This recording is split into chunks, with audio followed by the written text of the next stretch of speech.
Your son is a failure. He's barely passing my class, and with grades like this, I'm just not sure what kind of future he's gonna have.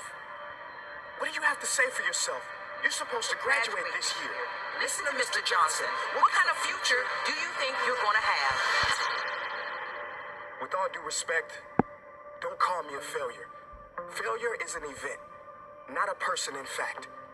And you talk about the future, Mr. Johnson, but you're not preparing us for that. Excuse me? Just listen to what I'm saying. This should be good. Would you agree that in the future, most careers will become automated? Yeah, so? So the people who succeed will have to be curious, innovative, with resilience to adapt to new changes. What's your point? My point is, the focus in this school is not on that. It is on regurgitating information and test taking, and that's just real. But in today's world, creativity is the most important leadership skill. Oh, that's how you feel. You don't have to believe me, but maybe you will believe the 1,500 executives who recently said creativity is the most important leadership skill. See, pretty soon, no one will be hired because of what they know. Because who cares what you know or if you've memorized a fact? We've got Google and Siri for that.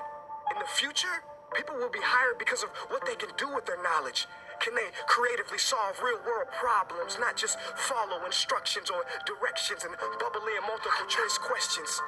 So, Mom, that's why I'm stressed, because these robotic tasks we learn in school should stop. Because no one can do a robot's job better than a robot.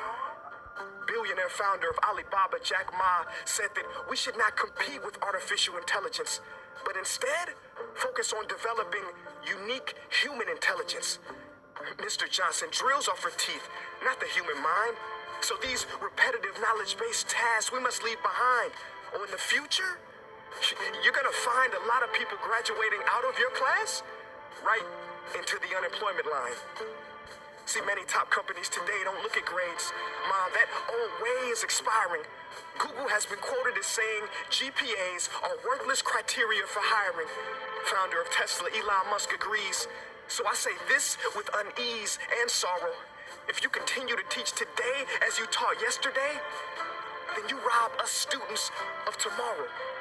Mr. Johnson, I'm gonna keep it real with you. Sometimes sitting in your class is tough. I'm constantly thinking, if I don't look up at the clock, maybe it'll speed up. So I listen to you, do my work, and pay attention, feeling like an hour had to have gone by. But it was only 3 minutes. So if you wonder why we're bored in class, look, you wanna get a kid to hate reading? Give them this, a school textbook. And some people think it's our fault, and that hurts me. They say you can lead a horse to water, but you can't make him drink. And to that I say no. Firstly, you can put salt in that horse's hay and make him thirsty. And if you bring joy in your classroom, you can make any bad student nerdy. As he or she discovers the beauty of truly learning. Mr. Johnson, I mean no disrespect. You have the most important job on this planet. You build, create, and save lives. But if you really care about my future, like you say, then you have to fully commit and ask yourself honestly, how do I prepare a child for a future that doesn't yet exist? Here's a hint. The answer is not found in this. It's using this and this. See, in the future, we will need more passion and compassion. People with inspired hearts and wisdom to uplift this planet. And Mom, I love you, but can I be real? Go ahead. You want to know one of the biggest factors for childhood success? It's not IQ. It's family meals. And we haven't had one of those in a while. See, I know sometimes you don't feel proud, because I may not be a straight A student, but I'm not stupid. These tests may be 70% of my grade, but they're 0% of my future.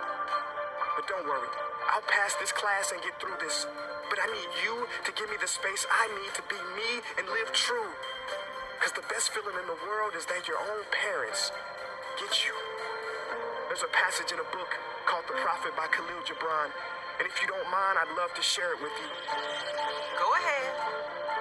See, he says, your children are not your children. They are the sons and daughters of life longing for itself. They come through you, but not from you. And though they are with you, they do not belong to you. You may give them your love, but not your thoughts, for they have their own thoughts. You may house their bodies, but not their souls, for their souls dwell in the house of tomorrow. So, Mom, I'd appreciate it if you give me the love that I need to pursue my dreams. See, if we are to succeed, all three of us need behavior change on all fronts.